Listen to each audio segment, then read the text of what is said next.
The impudence, the audacity, the unmitigated gall of those knuckleheads of liberty podcasters, daring to voice opinions outside the mainstream of accepted thought. Listen if you dare. It's angry, it's funny, it's even sometimes sad, but it's always based on freedom and justice, as you will see. Here's our host, Jason McPhee. Welcome to the Knuckleheads of Liberty. We're coming at you on September 14th, 2022. And boy, every day is just, we wonder how we've survived another day of the Biden administration. But fortunately, we have a special guest here today to at least be able to escape a little bit of that dismal news, hopefully. But let me introduce you to our panel. So in our upper left-hand corner, we have Leon, the word Brathwaite, last word in Liberty. He is a retired engineer in the state of California. Our Screaming Eagle of Freedom is missing today. We've had some scheduling issues, but he will be back in the next few weeks. So if you're a Screaming Eagle fan, Tim Everett will be back. And in our upper right-hand corner, we have our special guest today, Joseph Becker, of the Mises Institute.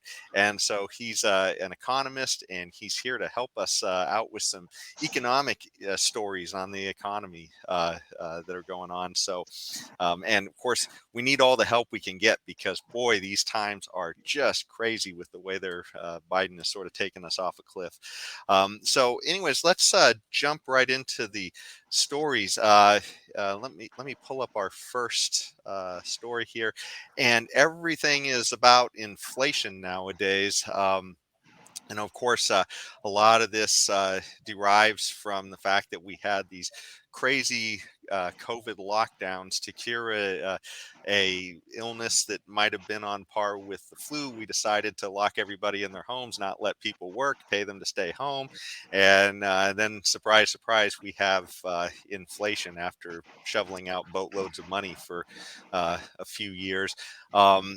So we've got this inflation going on. And so Biden has decided that the cure for inflation is to make an act that has not a whole lot to do with inflation other than spending a lot of money and creating potentially more inflation, but calling it the Inflation Reduction Act. And the act actually has a lot more to do with environmental spending, which is, I guess this is just the norm in Washington. You create an act that says one thing and you got it, and place a whole bunch of other goodies that have not a whole lot to do with it in the middle. But it is funny because as we're dealing with this whole Inflation Reduction Act, Biden decided to have a party at the White House yesterday, where he was touting the benefits of his Inflation Reduction Act at the same time when all the economic numbers were coming in and saying inflation was high, and that I'm not quite sure what Biden was celebrating, but at the same time he was celebrating, the stock market was dropping over 1,000 points. So what do you guys think about this? I mean, just more economic insanity coming from the Biden administration? Well, it's just the arrogance of the central planners, right? Thinking that they could. Just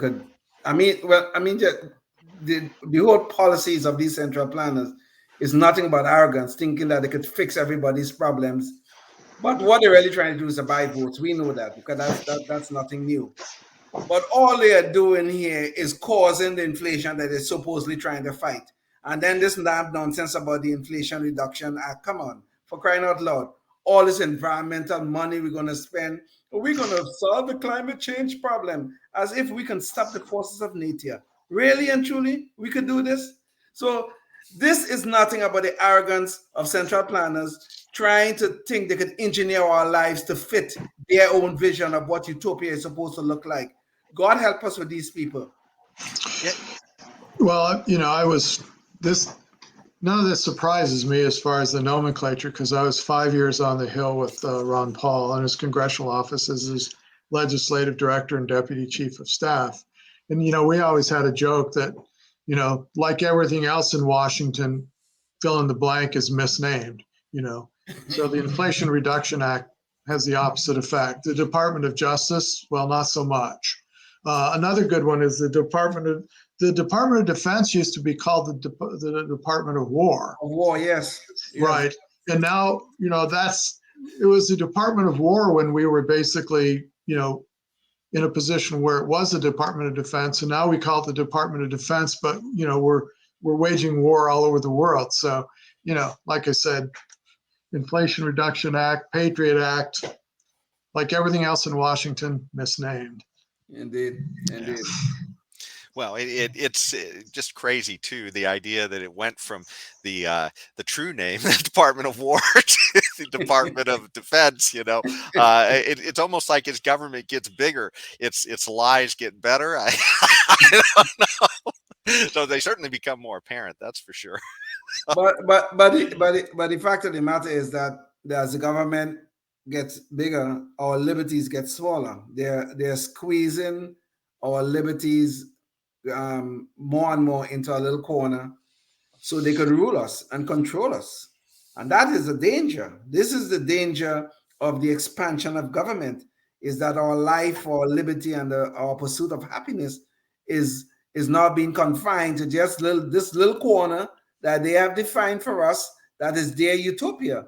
So this is nothing other than power and control. That is all that's going on here. This expansion of government that we've seen all over. And this is happening at the state level and the federal level. So this is a real problem. Yeah, it's also the expansion of language and definitions. Yes. If everyone's a racist, then no one's a racist, right? Right. If deflation includes rising prices, then, if you can do a lot with you can play a lot with the language. It's the only way you can get away with saying that celebrating, an inflation reduction when inflation is 8% annually. Although maybe they're celebrating because it could have been 16% in their minds, and it's only 8%. So.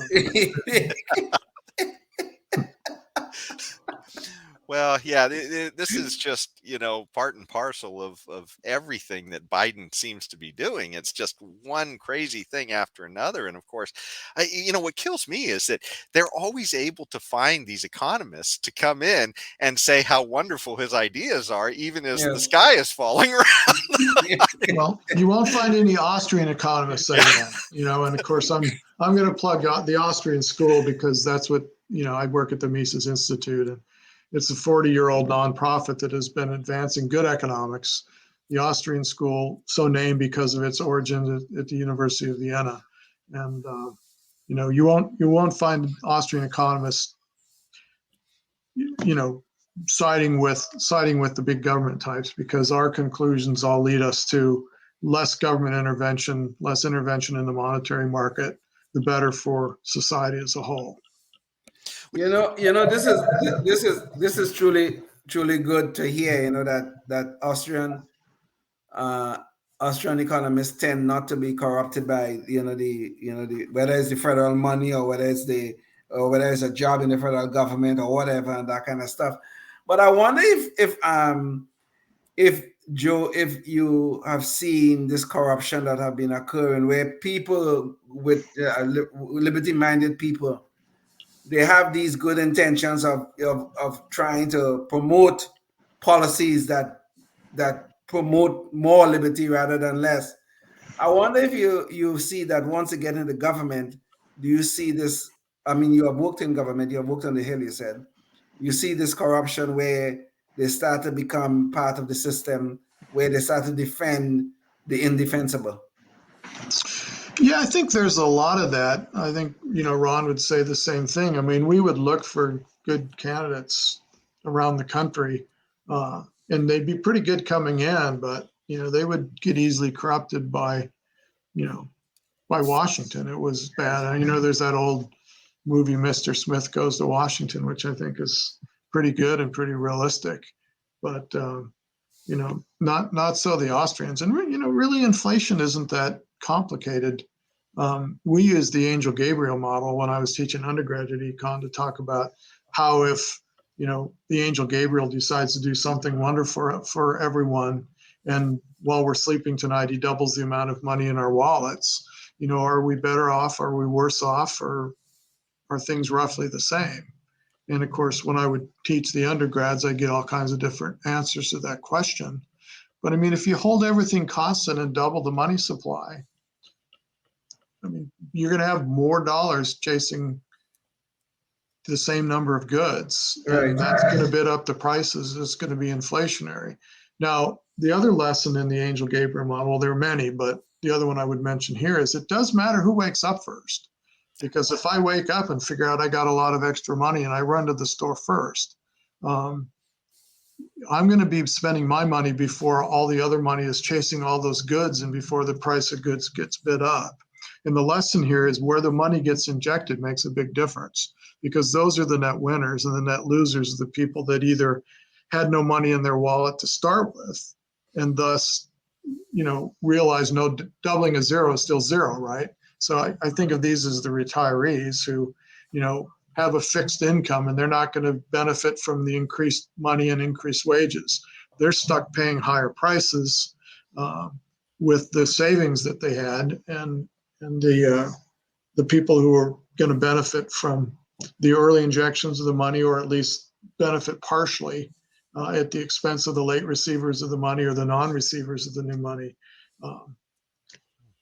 That, or the other inflationary impact is if the number of goods in existence, you keep money supply the same, you reduce the number of goods in existence. Now you have the same amount of money chasing fewer goods, and that will also bid up the price of those goods. I mean, inflation just isn't that complicated, and Biden has certainly done nothing, in my opinion, to make things better. But the seeds of destruction,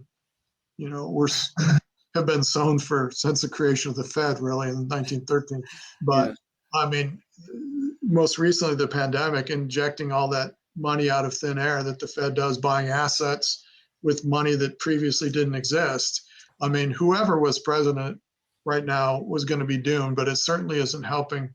Biden certainly has done nothing to help with the supply chain problem. So you have increased money, you have fewer goods in existence, so you have more money, even more money chasing even fewer goods.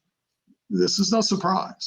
I love that Angel Gabriel analogy that you use, because it's not only is Biden, while they're asleep, increasing the money supply, he's literally, with his COVID policy, destroying the productivity that's out there as well. So he's working against us on both ends.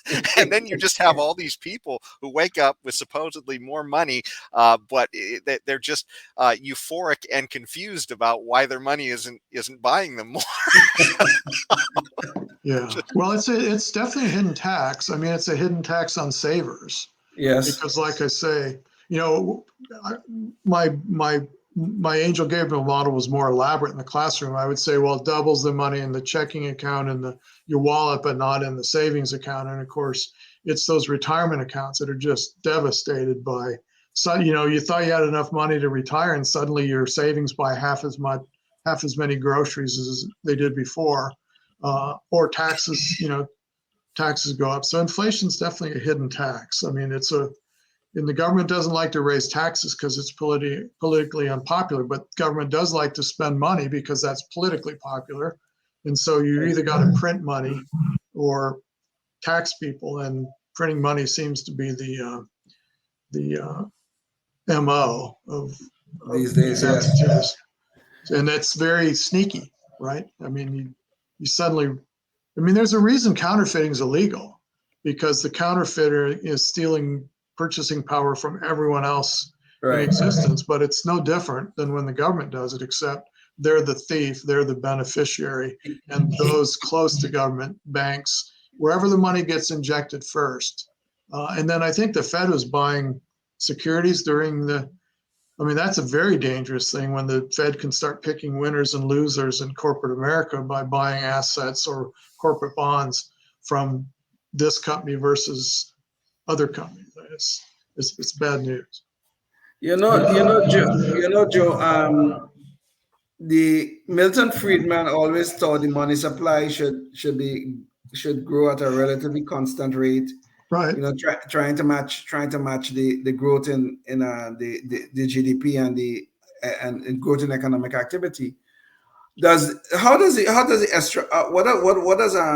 the Austrian school of thought think about Milton Friedman's thinking, or do you all have something different in terms of how the money supply should grow in an economy such as ours?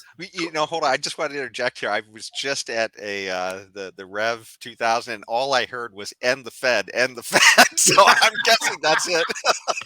Yeah, that's definitely it.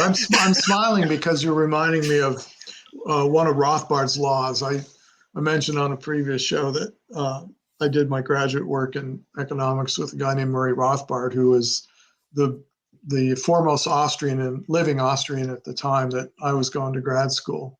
And he had these things he called Rothbardisms, which were great. Now they weren't. He himself would say they weren't axiomatic like the Austrian axioms from which we deduce economic principles. But he said generally they're true. And one Rothbardism was economists specialize in what they're worst at. So his classic example was the very one you raised, Leon. It was Milton Friedman, who's pretty good on most things. Yeah. But he specializes in what he's worst at, which is monetarism. Yes. So of course, Rothbard made Friedman looked like a socialist in many ways because Rothbard is much more hardcore free market. But no, the Austrians would end the Fed because central banking is bad. Fractional reserve banking is bad because it gives the Fed in partnership with the government the ability to create money out of thin air. Fractional reserve banking is where I put $100 in the bank and they're allowed to loan out 1,000, except that was under normal circumstances during COVID. I think maybe for the first time, or maybe not the first time, but certainly a time, the reserve requirement became zero. Yeah. So a bank could loan out as much money as it wanted.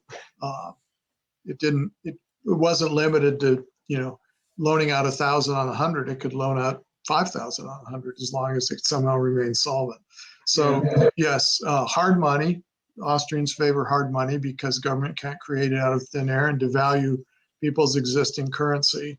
And deflation is not, deflation isn't a big problem. I mean, it's been an expressed concern from time to time, but the logic of that doesn't pan out. And, without going into a deep explanation of that, better that prices should gently fall as productivity goes. I mean, prices should fall if productivity goes up. We've seen that in all kinds of industries. Remember what the first computer cost as opposed to, this. There's no reason that prices can't fall. Savers certainly benefit if prices fall. We talked about the retiree who's, facing inflation. Suddenly he or she has half as much money as they need to buy what they thought they were going to need to buy over the remainder of their life. I mean, if prices generally fall, that's a very good thing for retirees because now suddenly their money buys more. And as long as costs of capital goods goes down with prices, the profit gap remains fine. Yeah. Well, it is funny too that just these ideas that they're trying to protect us from, productivity essentially decreasing the price we pay for things. It seems amazing that that's literally what they've sold us on in our government. But I do wanted to segue now to our next story that we want to talk about, and that's the idea of what some of the consequences of this terrible policy is that we've been following, not just for Biden. And in all fairness, Republicans have also led us down some of this crazy spending too, to the point where we're at $30 trillion in debt. I guess we're over $30 trillion in debt. Yeah. And the consequences of that, it's almost like fantasy land if you start playing with the numbers. I mean, we have about 300 million people in the population. And if you were to divide that debt up over the entire population, that's essentially saying that each one of us owes over $100,000. And that's just for the what do they call that? That's just for the debt that's on the books, but not The those funded policies. liabilities. That's the funded Yes, liabilities. and if you start adding all that other stuff in, the debt's a lot higher than that, and it's just it amazes me. And I wanted to show real quick what that kind of looks like visually. This is the CBO's website, the Congressional Budget Office, and this shows GDP over debt to GDP over time. And if you trace this out earlier, they used to go all the way back to the founding of the country, and it was just a barely above 1 or 2%. When you got out here. And then maybe now they're just showing it here because it looks better for their case. I don't know, but essentially they had a few blips around World War I and the stock market crash, but then World War II was the big distortion, and you could just see this massive where we got over 100% of debt to GDP, and then I guess our productivity rose relative to everything else, and so we managed to cut down on that ratio. But now recently with the housing crisis, the war in Iraq, and now this unbelievably irresponsible COVID lockdown policies, we're literally, this is what our government is projecting. This is their numbers. They're projecting we're just going out into the stratosphere on the amount of debt that we're accumulating relative to what we produce in this country. So anyways, it's just fantasy land numbers. I wonder if you guys wanted to jump in on this and talk about it a little bit. But the bigger crisis really is we talk about the $30 trillion in debt. There's no doubt about that. That is a problem. But the bigger crisis that's going on, though, is the unfunded liabilities. And some of these things are in Social Security and Medicare and some of these other government programs, these so-called government programs that's supposed to benefit certain sectors of our society. Those unfunded liabilities is what is going to sink us as a country if we don't do something about them. And I don't know what could be done right now at this stage in the game, but this is a real problem that no one, certainly not the Democrats, certainly not the Republicans, no one is really talking about this thing. This is a real problem. I would love to hear what Joe has to say about this. Well, we have something we call we talk about time preference in the Austrian school. This is the notion that people prefer present goods to the expectation of the same good in the future. I mean, the reason that interest exists, I'm going a little bit of a sidetrack here, but I'll get back to your point, Leon. The reason that interest exists is because no one will trade $100 today for $100 a year from now. They want maybe $103 or $104, maybe $120, depending on who they are. Everybody has different time preferences, but politicians have let me say that certain groups have very high time preferences as compared to other groups. Kids, 2, 3-year-olds, offer them a piece of candy today or 100 pieces of candy tomorrow. What do they take? They take the piece of candy today, right? Yes. Even though they could have 100 pieces tomorrow, because immediate satisfaction is very, very important to them. Criminals, the same thing. I mean, they greatly discount the ramifications of what they're doing. Well, in the days when criminals were actually prosecuted, I should say. Yes. Maybe my example is aged and arcane now. But, criminals greatly discount, even senior citizens to some extent, know they're not going to be around for a real long time. So they'll be a slightly higher time preference than, lower aged people. Politicians are amongst the worst. They're as bad as the kids, right? They know their ability to stay in office is a function of what they can deliver to people today. And so they greatly discount, this impending crisis that you're talking about. There's really only one answer to the problem, and that is to cut spending. I mean, and will they do it? I mean, Ayn Rand used to talk about the cycles that you go through. You start with the age of agriculture and the age of industry, the age of envy, followed by, you start with the age of caveman, right? And then it's the age of agriculture, the age of industry, and then comes the age of envy. And then you go back to the age of caveman. So ideally, we would like to avoid returning to the age of barbarism and cavemen, which maybe weren't even all that barbaric compared to some of the other eras that we've seen. But absent government cutting spending, and there seems to be no political will because, again, the high time preference of politicians, it really doesn't seem like, this crisis can be averted. The only other thing another answer is, this hyperinflation. You create money out of thin air. You can't tax non-productive people. You got the pyramid scheme or the Ponzi scheme of Social Security. The money you think you put in an account somewhere is long ago spent. Yeah. So how are you going to tax people, a generation that doesn't really want to work, certainly not outside of their homes or whatever? How are you going to tax that low population to support these promises that you've made? Your choice is to, go back to the age of caveman or some sort of quasi-hyperinflationary thing where you print money to pay people off and devalue dollars that don't buy anything. It's a problem. Well, we'll all be millionaire cavemen. Yeah. The richest cavemen in history. I believe the country of Zimbabwe had more billionaires than anybody else ever had in the world. Only that their billionaires, their $1 billion didn't move crap anyplace else. Somebody gave me this paperweight. So are you showing us that you're a trillionaire? I just have to cut it out of the plastic. But as I mentioned, I've taught economics classes before. I have a whole collection of these Turkish lira, various currencies from various countries that, when it's not backed by anything real, when it's not, good Austrian money, meaning backed by some commodity. Money doesn't emerge in the marketplace as paper. That takes the force of government to force people to turn in their commodity money and get something fake like this. That's what's going to happen, I'm afraid. Yeah. It's funny. I just as a little tangent, I had done a Toastmasters talk a while back on the penny, and it was because Canada was, I guess they ended their penny, but ours is very similar.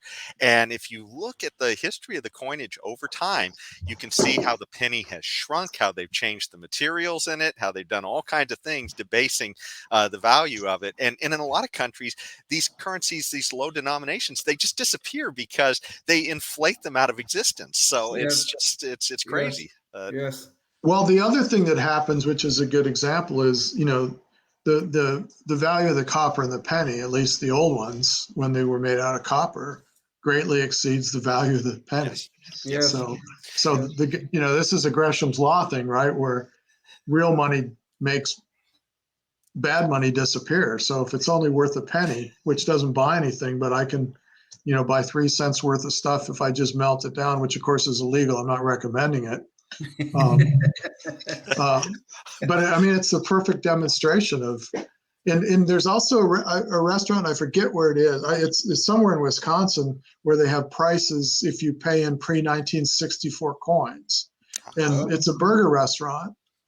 You can find it if you Google it, I'm sure. But like a hamburger is 10 cents if you use a Mercury dime. But, if you use dollars, it's $2.50. Yeah.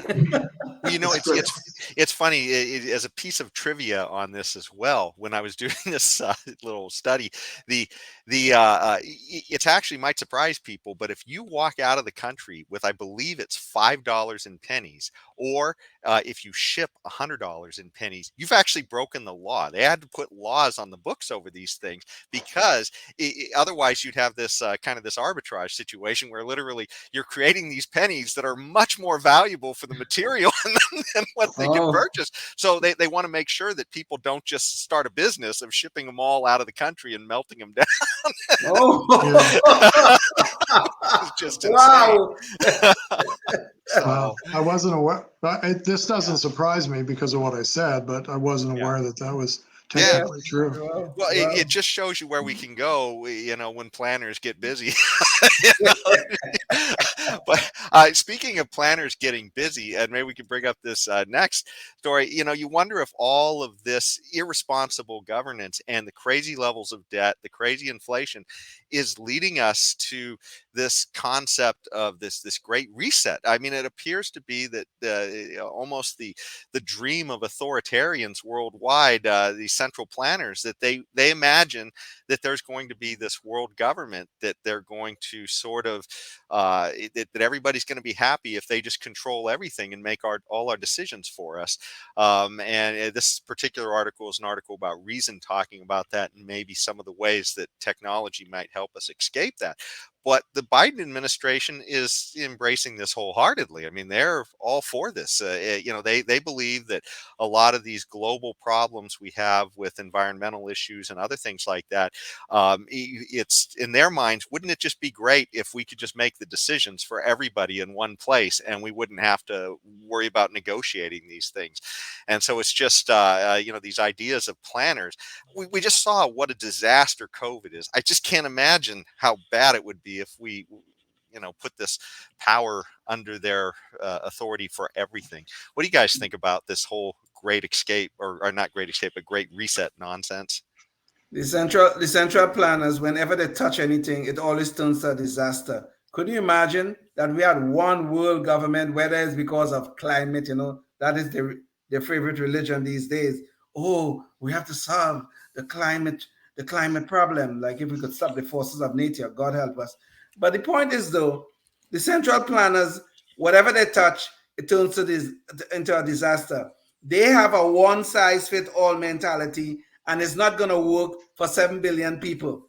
They tried a little bit of it with the climate accords that came out of Paris, and that turned to crap. They're still trying to do it, but they're always finding something to take away our liberties.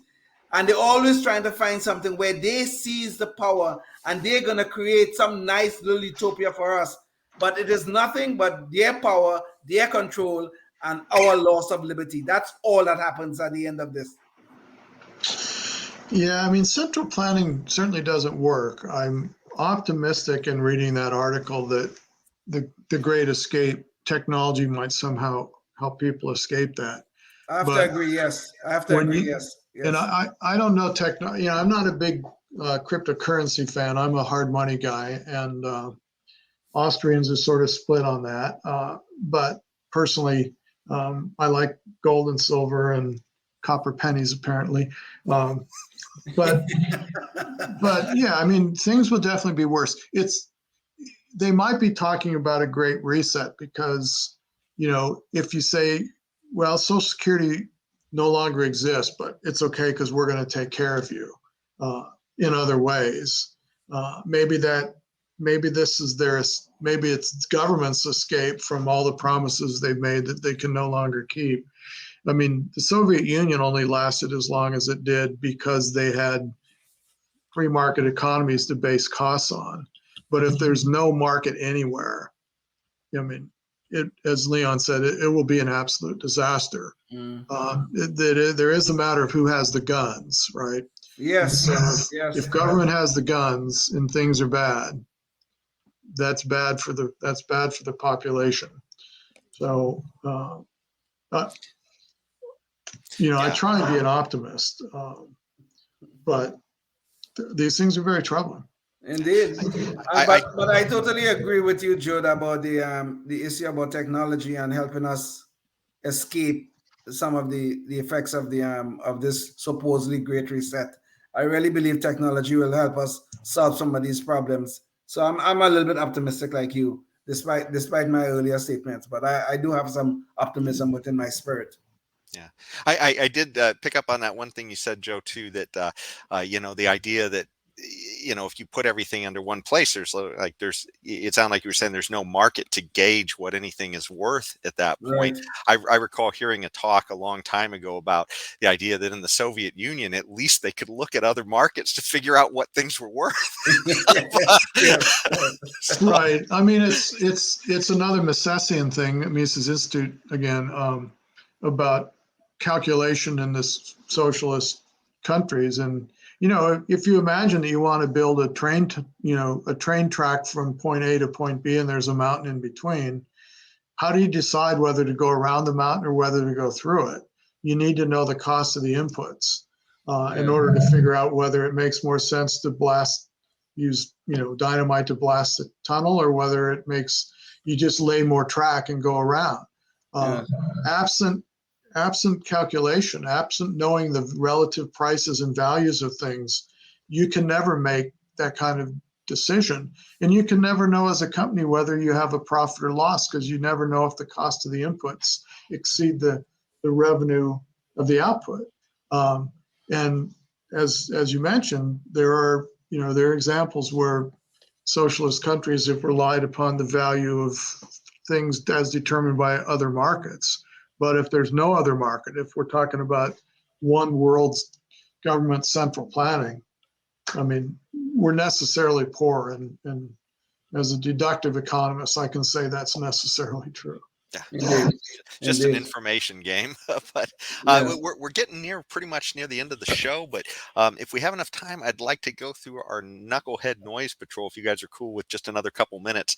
In our Knucklehead Noise Patrol, today we're talking about Biden and how he's always talking about people paying their fair share. And let me see, I don't want that video going, but Biden essentially recently called on people, as you constantly hear Democrats calling on, for people to pay their fair share. And what he said in a White House discussion, actually this goes back to 2021, but he said, we have to rehire some IRS agents. Okay, that's the 80,000 that they just hired in the in the Inflation Reduction Act that we were talking about.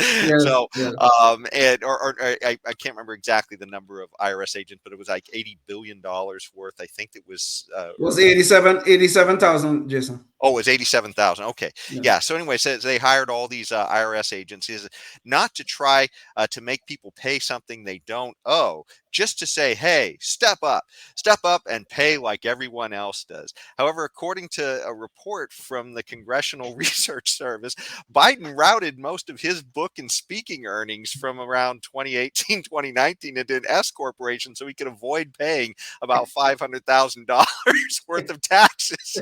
So, this fair share nonsense is kind of silly. But, another idea of this fair share, and I just wanted to bring up this graphic really quick from the Tax Foundation, where they took this from IRS numbers. 2019, we see the top 1% pays almost 39% of all income taxes. And then you go to the top 5%. Now you've gotten to, almost 60% of all income taxes. And when you include the top 10% now of income earners, that's literally about 70%. Okay. And when you talk about the bottom 50% earners, you're talking about 3% of all income taxes. So, I mean, the idea, this nonsense that Democrats and Biden are constantly trying to bait us with in this class warfare of pay your fair share. What is the fair share? I mean, I'd love to hear somebody pin them down on what number it is, because it's always more and it's always somebody else. So I don't know. What do you guys think about this? Well, I'm reminded of my economic mentor, Rothbard. He had a great saying. He said, when someone says fair, grab your wallet and run for the hills. Right? I mean, it's fair is a trigger word for me. So I'm not a big fan of trigger words, but if there is one, it's fair. The other thing I'm sort of amazed at is who's paying money to hear Biden speak? I doubt that story that $500,000 of revenue somehow is lost, because I can't imagine he could even generate $500,000 total. Yeah. But, I guess what that really tells you is that people aren't there to hear him speak. They're there to make political connections for access and benefits from the government. Yeah, of course. And a little while ago, you talk about the expansion of language and redefinition of things. They always have this something new for us. Fair share. Fair share. No, that it sounds good, right? It sounds really good. Fair share. But when all they're talking about is taxing the most productive people in our society, taxing them more than they already do. I mean, it's just nonsense, And then they have some of these central planners hiding their money like Joe Biden is. Oh, God. The hypocrisy it's stinking to high heavens. It's rampant. Yes. Well, he's certainly making sure that Hunter Biden is running around the world collecting his fair share of resources. But I think that's just about all the time we have today. Joe, since you've been a guest, did you want to tell anybody else any last messages about the Mises Institute or some of the stuff? No, I mean, if you're interested in sound economic principles and learning of them, there's no entity better suited to help you with that than the Mises Institute in Auburn, Alabama, Mises.org. And if you're really serious about it and you want to consider taking a graduate degree program in Austrian economics from a school that accepts no government money, MisesGraduateSchool.org. Awesome. Well, thanks so much. And if you're more interested in hearing more about some of the Mises Institute and what Joe had to say, we have him on another podcast as well that we did earlier, and he gets into a lot more detail about it there. So check that out as well. And that's about the end of our show. So until the next time, stay free. Yes, indeed. Life, liberty, and the pursuit of happiness, always and forever. Thank you for listening to the Knuckleheads of Liberty podcast. Find us on Facebook, Rumble, YouTube, your favorite podcast network, and at knuckleheadsofliberty.com.